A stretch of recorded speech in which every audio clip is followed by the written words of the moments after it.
IMF को बिजली महंगी करने की यकीन दहानी, बजट सब्सिडी 830 अरब तक महदूद रखने का फैसला। तफसीलात के मुताबिक आइंदा बजट में सब्सिडी को 830 अरब रुपए तक महदूद करने के अज़म के साथ पाकिस्तान ने IMF को यकीन दहानी कराई है कि हालिया खलीजी जंग और इसके नतीजा में आलमी तवानाई की मंडी को लगने वाले झटकों के असरात को कम करने के लिए टैरिफ में बर वक्त इजाफा किया जाएगा। IMF के साथ $7 अरब के तसीह फंड सहूलत के तहत तय पाने वाले ढांचा जाती मयार के मुताबिक नया बुनियादी टैरिफ 15 जनवरी 2027 से नाफिज अमल होगा।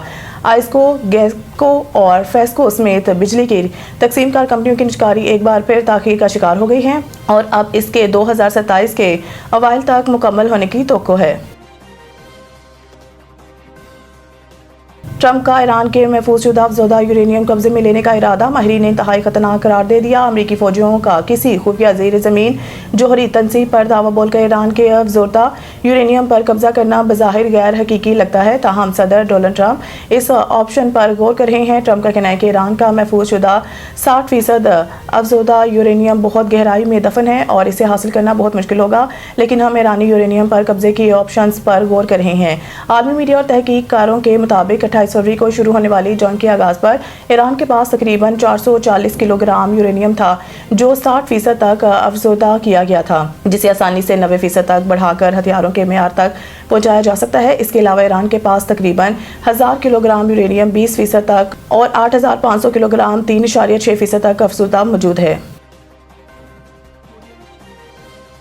अमेरिका ईरान सालसी दफ्तर खारजा के सोशल मीडिया पर सरगर्म खबरों की तरदीद। तर्जुमान दफ्तर खारजा ने मीडिया के सवालात का जवाब देते हुए कहा कि मुख्तलिफ ज़राए ख़ुसूसन सोशल मीडिया पर ऐसी रिपोर्ट सामने आई हैं जिनमें पाकिस्तान की जानिब से अमन मुज़ाकरात के फ़रोग़ के लिए मुबैना इक़दाम को सरकारी ज़राए से मंसूब किया गया है, ताहम ये दावे हकीकत पर मबनी नहीं। उन्होंने वाज़ेह किया कि सरकारी ज़राए से मंसूब तमाम ऐसे बयानात गलत हैं जो वज़ारत खारजा की जानिब से इस नौइयत की कोई मालूमात जारी नहीं की गई है। तर्जुमान ताहिर अंद्राबी ने इस बात पर भी तशवीश का इज़हार किया है कि जुमा को वज़ारत खारजा में होने वाले ब्रीफिंग को गलत अंदाज में पेश किया गया है, जिसमें ऐसे मामलात को शामिल किया गया है जिन पर ना बात हुई और ना ही कोई इशारा दिया गया है। खित्ते में बढ़ती हुई हिसास सूरत हाल के पेश नज़र जिम्मेदाराना सहाफ़त और मोहतात सफारतकारी की अशद ज़रूरत है।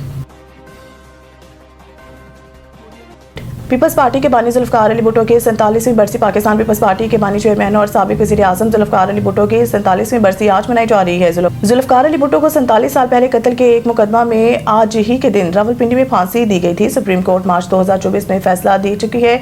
जुल्फ़िकार अली भुट्टो इस मुकदमे में ट्रायल मुंसफ़ाना नहीं था। पाकिस्तान पीपल्स पार्टी के बानी चेयरमैन और साबिक़ वज़ीर आज़म जुल्फ़िकार अली भुट्टो मुल्की और आलमी सतह पर एक मकबूल लीडर थे। सदर मुमलिकत आसिफ ज़रदारी ने कहा है कि शहीद जुल्फ़िकार अली भुट्टो पाकिस्तान की सियासी तारीख में मरकज़ी मुकाम रखते हैं। 1971 के बाद मुश्किल दौर में इनकी क़यादत ने कौमी एतमाद को बहाल करने में मदद दी।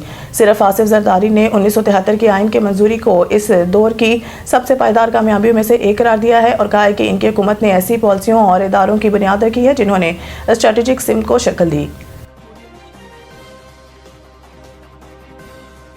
कराची किंग्स में डेविड वार्नर से बहुत कुछ सीखने का मौका मिल रहा है। सलमान अली आगा, उन्होंने कहा है कि बतौर कप्तान खेलते हुए जो इजाफी जिम्मेदारी होती है वो PSL में नहीं है। ऐसे में आपको बहुत कुछ ऐसा करने का मौका मिलता है जो कप्तान की हैसियत से नहीं कर पाते। मैं इसे एंजॉय कर रहा हूँ। कराची किंग्स के कायद डेविड वार्नर के बारे में सलमान अली आगा ने कहा है कि उन्होंने इंटरनेशनल और फिर फ्रेंचाइज क्रिकेट में बहुत अच्छा परफॉर्म किया है। वो लेजेंड हैं, इनसे मुझे बहुत कुछ सीखने का भी मौका मिला है। उन्होंने कहा है कि कराची किंग्स का टूर्नामेंट में बहुत जल्द अच्छा कॉम्बिनेशन बन गया है। ये किसी भी टीम के लिए बहुत अहमियत का हामिल होता है। हम तो पहले मैच से ही उम्दा परफॉर्म कर रहे हैं, कोशिश करेंगे कि इस हिस्से को बरकरार रखें।